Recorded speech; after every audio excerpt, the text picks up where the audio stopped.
Hello and welcome to another TBP Pro informational webinar. I am Jason Garner, president of TBP Pro, and today we will be looking at understanding stock trades in TBP Pro Desktop. Today our agenda will be as follows. Today our agenda will be as follows. We'll first look at who is TBP Pro. Then we'll take a look at stock trades, just the basics. From there, we'll look at stocks and how they affect your taxes. We'll look at the 1099-B, the form that anyone that trades stocks will get at the end of the year.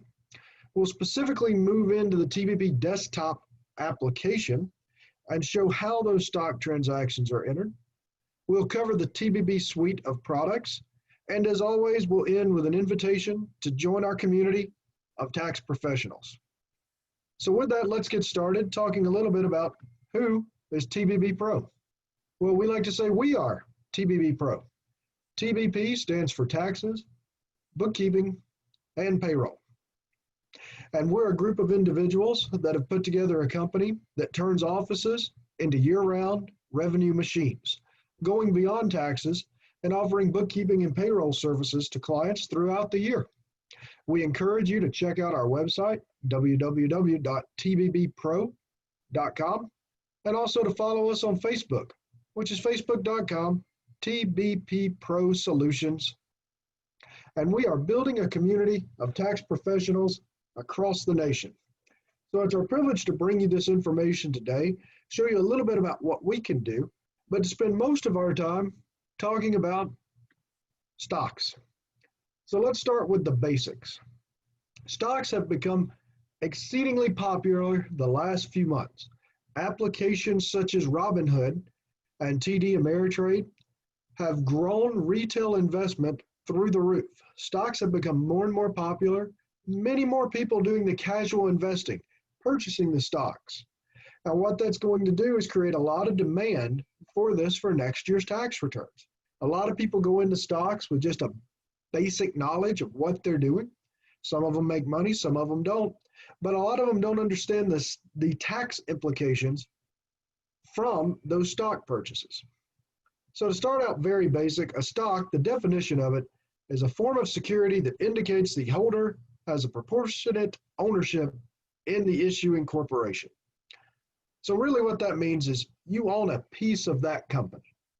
Now usually these pieces are very small when it comes to percentages. Take a huge company such as Apple, and if you own one share of stock to that particular company, they may have 1 billion shares outstanding. You would own 1/1 billionth of Apple. But you could say technically that you are a part owner of Apple. Now, stocks can be purchased and sold by practically anyone with a brokerage account. And as we were talking about earlier, they are becoming more and more popular, and there will be tax implications with all these new traders. Stock trades just don't happen over dinner tables and phone calls. It is heavily regulated through exchanges, such as NASDAQ and New York Stock Exchange. They set stocks, they set how many can be sold, they set price swings that can go up and can go down. So it is a very regulated market, and part of that regulation is reporting stock gains or basis at the end of the year. People purchase stocks to make money. It's an investment. Now, obviously, there'll be some people out there that purchase a stock just to say they did or say they're part owner of a company. But the overwhelming majority, someone is trying to turn $1 into $2, to simplify. Now, you can do this in a couple of major ways here, multiple ways to do so, but the two main ones are obviously the stock price changing. Now, a lot of people think stock prices go up, that's when you make money. And that's obviously true, and that's true for most people. But there are also ways to make money on a stock declining. There's buying a stock flat out is going long. Short selling is selling a stock in advance of the price declining. There's also calls and puts, which are referred to as options, and they move with the stock either up or down. And there's a multitude of different ways to make money off a stock changing price. The other major way is through dividends. Dividends are simply paid out income to the owners. And in this case, if you own a share of stock, you're a part owner. So a company typically sets a dividend and then pays per stock to their owners. Let's take a look at an example. We used Apple earlier, one of the biggest, if not the biggest companies in the world. And this is just from yahoo.com, but you can see there is a wealth of information about these stocks.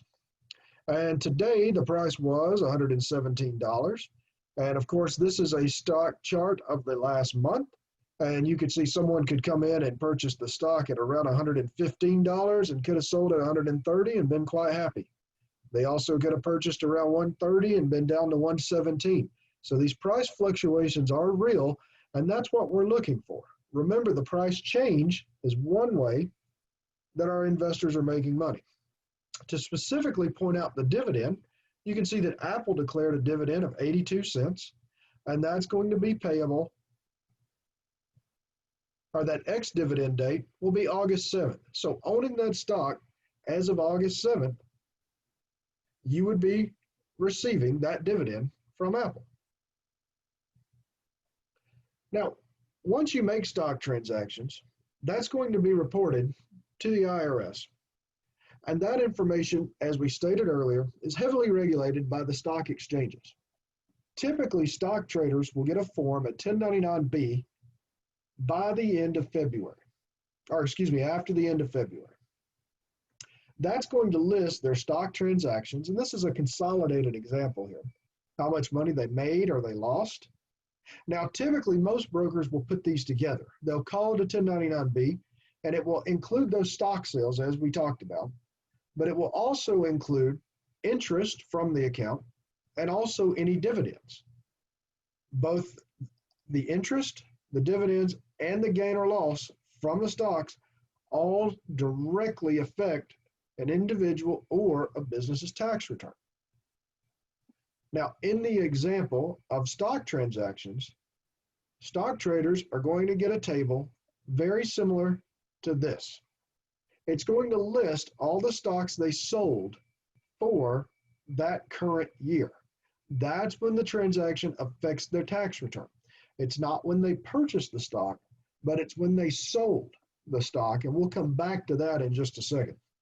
But this will simply put out the stock that you purchased, when you purchased it, the price you purchased it for, then the date in which one sells, the sell price, any adjustments that could be made, and we'll discuss a major one of those in just a second, and either the gain or the loss from that stock. So just an example of what you might see on a 1099-B. For some people, this could be 2 transactions. For others, such as day traders, this could be hundreds, if not thousands. Now, we talked earlier about how stocks affect your tax return when they're actually sold. That's because stocks are considered capital assets. That transaction is not considered income or an expense at the date of transaction. And as tax professionals, you may get a lot of questions about that, or a lot of misconceptions. Well, I bought a lot of stock. Isn't that a write-off this year? And another capital asset that's very common for investment purposes is land.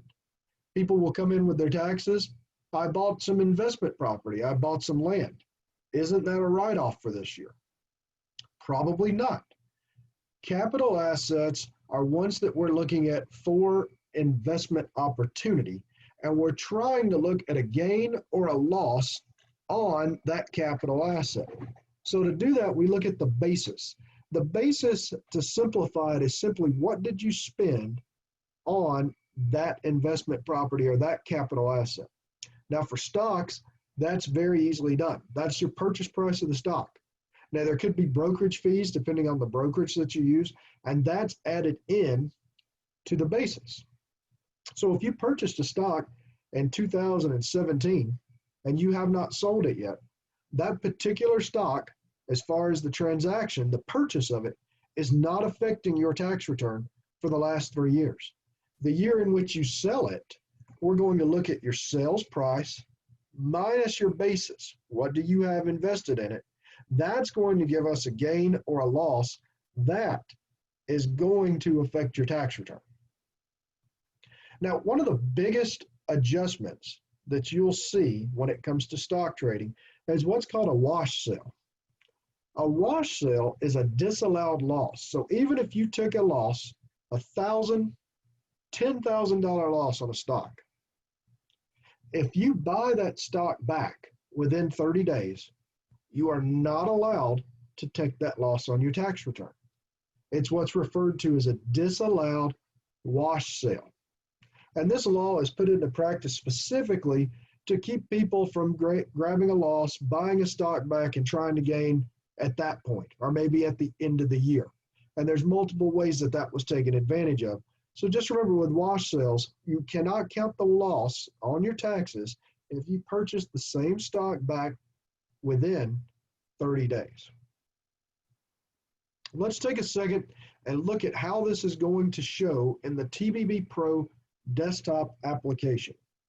So armed with our knowledge now, we'll go into TBP Pro. We'll click on Select a Return and go to see our list of returns. And we'll open up our Stock Master return. Now, stocks are going to be reported mostly on the 8949 within your tax return. This form is already added. We can see it added to our forms list on the left. Let's simply double click. And we can see that we have an example sitting in our program waiting on us. Now keep in mind the 2019 sale date is the current year for this particular software, as we're running on the tax year 2019 software. So the ones for next year obviously will have sale dates of 2020. But when it comes to the sale of stocks, we want the form 8949. And that particular form is added to a return very easily by clicking on Add Form and typing in 8949. You can also find that form directly in front of the Schedule D because it's very closely related to that form. We have our form added already, and this is a simple process of adding the information that we see from our broker. If we go back to our example, we may see something that looks like this. Remember, it's the stock, date purchase, price, date sold, sale price, adjustments, and then the gain or the loss. Looking back into TBP Desktop, we have something very similar. For the most part, this is transposing information. To use our second example, we have our Home Depot stock. We would enter in the date that it was purchased, the date that it was sold, our sales price, and our cost. In this case, we're going to show a $200 gain. Notice that the gain is one of our dark gray fields, so it is a calculated field as well. That's most of the work for entering these stock transactions. Now you may be thinking that could get rather tedious. Clicking the import button at the top allows us to search for a CSV or a Microsoft Excel file, and we can actually import all of those stock transactions. And almost all of the major brokers will provide a CSV of your stock transactions. So TBP certainly is in your corner. If you have someone that has a lot of stock transactions and don't want to spend the time to enter each one of those by hand. That's something that I won't cover specifically today, but calling into TBP support, where we support not only on the technical and the tax side, we'll be glad to walk you through inputting the stock transactions for one of your taxpayers. A couple of things to point out on this. You will notice a couple of smaller fields on the left.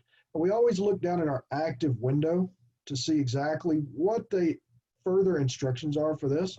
And this is just if we want to designate between taxpayer, spouse, or blank for joint liability. So we can have TES or just leave blank.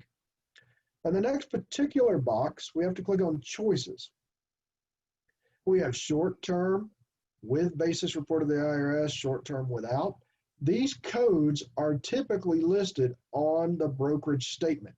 So they'll usually say something along the lines of short-term gain losses with basis report of the IRS. In that case, we would simply select A. In this case, we are looking at a long-term, and we'll discuss that in just a second. But long-term, We'll enter that just like that directly from the brokerage statement. Now, we also talked about one of the adjustments that we may see, and this will typically be shown with a W on the brokerage statement. And remember, we're not counting that loss. Currently, if we look at our return, we're showing income of $100 because we have a $200 gain and we have a $100 gain. This information flows directly to our Schedule D. And one of the advantages of using TBP Desktop is you can move back and forth between these forms and see these calculations in real time. You can see that the software automatically says part 1 is short-term gains. It lists our short-term sales price cost basis, gain or loss, totals that in line 7, and the same thing for long-term. So that's giving us our $100 loss, $200 gain. Our net from that is $100. Once again, TBP takes those calculations, takes the work off your hands. That information is carried over to line 6, capital gain, on your tax return. And that's our bottom line. That's what's on our 1040. That's what's affecting our taxes. But we need to make sure that that information is accurately reported in the 8949 and the Schedule D. But TBP Desktop does a great job on simplifying that process to just entering the information as it's seen on the brokerage statement. Now, going back to our example, let's say that this individual purchased this Apple stock back before 6/5/2019. And that would be reflected on the brokerage statement. And we know that that would be a wash sale. And that's what this column for adjustments is for. Matter of fact, if we click choices down at the bottom, we'll see that one of our adjustments is W, wash sale, non-deductible loss. By entering that information there and then going to the adjustment numerical column, entering our 100, we still have now reported that sale to the IRS, but we've also adjusted it due to a wash sale with our adjustment column, accurately reflecting that the stock was sold this calendar year or this stock year, but also that we took the adjustment of not allowing that loss because it was a wash sale. And now looking at our AGI, we're back up to $200 because we're not allowed to count the loss for that wash sale stock loss. So it is that simple to come in and enter the information for these particular assets. We take our brokerage statement, we're looking at description of property, when did they buy it, when did they sell it, how much, what it cost them. If we have wash sales, our adjustments, that'll be on the brokerage statement. We'll simply enter those with the quick menus built into TBP Pro.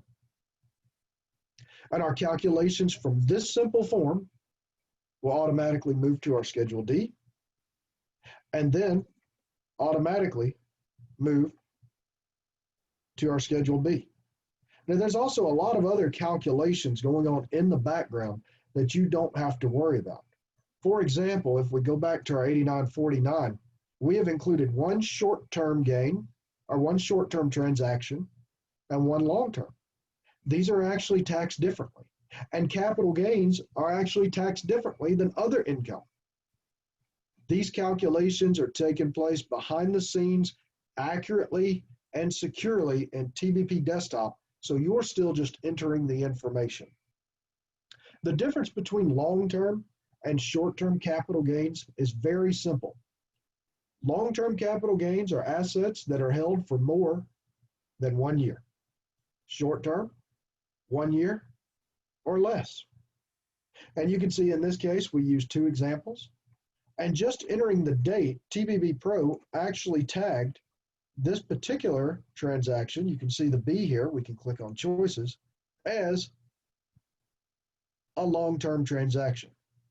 Long-term transactions are actually more beneficial to your taxes as they typically carry a reduced tax rate.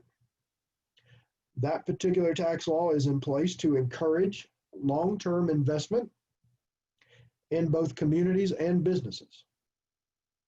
So far we've entered two stock trades, but we've talked about a lot of information. But remember, because of the calculations taking place in TBP Pro Desktop, the calculations are done for you. You're simply entering the stocks directly from that brokerage statement, something that's going to look very similar to this, and transposing that data to this. Also keep in mind, for someone that trades a lot, if we can get an Excel or CSV file, we can pull that information straight into this particular spreadsheet and save hours on data entry. So that's entering the stock transactions. But remember, there are other ways in which income is made through stocks, and the one that we want to discuss next is the dividend. Fortunately, because of the regulation in our stock market and brokerage firms, dividends are reported on a very simple, very easy to record form, the 1099 DIV. They're calculated for you, they're totaled for you, and that form can be accessed by going to Add Form, typing in 1099 to reach our 1099s, and selecting 1099 div. And this form is similar to a W-2 in the case that it starts with an EIN, and we can pull that from our choice list like we can with a W-2 and fill out essentially the entire left side of the 1099 div. Then we're simply transposing data. Remember, you're going to get a paper or an electronic 1099 div. So your job as the tax professional with TBP Pro Desktop is to simply enter that information in the boxes where it should be, just like you would a W-2 or another 1099. Once you do that, we take over. Notice my $500 dividend has already increased my income to $700. We had $200 from our stock transactions. Our 1099 dividend is actually, once it's entered here, reported directly on line 3 on my 1040. And once again, thanks to the TBP Forms input technology, we can see this information very clearly, very easily, and see it calculate and see it move between forms in real time just by double clicking the form we want to see and checking the line. So you can see now that we have ordinary dividends of $500 coming directly from our 1099 div. One more form of income that typically comes on a 1099-B is for individuals or businesses that have larger brokerage accounts. These brokerage accounts will typically also pay interest on the cash sitting in the accounts. And many of you have seen the 1099 INTs before, but once again, we will load form 1099 INT by selecting Add Form, finding in our forms list. Very similar process. And remember, this is another paper or electronic form. You're simply taking the form. We can use our EIN database again. And we're simply entering the information. A lot of times these are smaller amounts on the 1099 INT. That information from your 1099 INT will automatically carry to a Schedule B. This is all inputted for me. And from the Schedule B to the 1040, I now have interest on line 2. So notice what we've done so far. We've taken the starting point of what could be a complex, daunting 1099, multiple pages form that a lot of tax preparers cringe when they get, because it is a lot of information on there, a lot of writing, a lot of fine print. But with TBP Pro Desktop, we simplify that information and allow you to enter and calculate these particular fields easily and quickly. Our examples that we've shown so far were the stock transactions listed directly on our 8949, and which were following the brokerage statement of the stocks that were sold that year. We're simply entering in what it is, when it was purchased, when it was sold, and how much it was bought and sold for.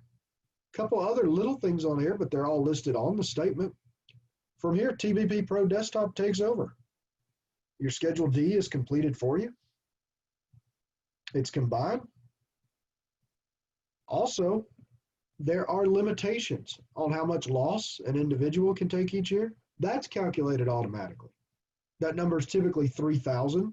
and anything over 3,000 would be carried forward to the next year. And yes, TBP Pro Desktop does move that information forward for the next year, so you don't even have to remember it.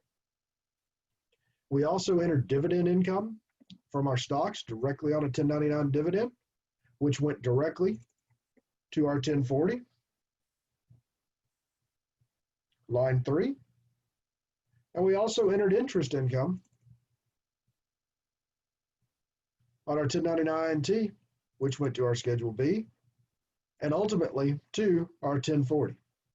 And from here, again, what could have been the start of a daunting multiple page form is simplified and streamlined, and TBP Pro Desktop, all accounted for properly on our 1040, added to the income, and taxed appropriately thanks to the powerful calculations going on in the background.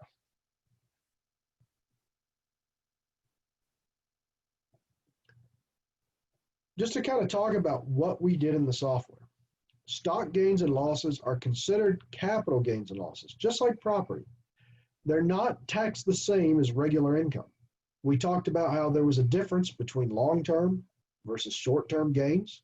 The software takes those calculations and does them for you. It's not the same as going to a job and getting a W-2. It's taxed differently, but the software handles those calculations. Stock transactions are reported on the 88 or the 8949 and carried automatically to the Schedule D. The long and short-term calculation is done for you. The Schedule D, once compiled there, carries the information to 1040 so that the income or loss is accurately reflected on the tax return. And then dividends are reported on the 1099 div directly in TBP Pro Desktop and then carried to line 3 of the 1040. Interest is reported on the 1099 INT and carries directly to line 2 of the 1040. Thanks to TBP Pro Desktop, we can simplify and streamline the entering of stock transactions, which is going to be a much more talked about and much more entered transaction on taxes for next year, simply due to the boom in retail investment that we've seen this particular year. So we're proud that TBP has these calculations and that we also have the support. Our clients are supported 100% technical and tax, so we're happy to help with these. And with this, you'll be ready for these stock transactions, these new traders coming into your office.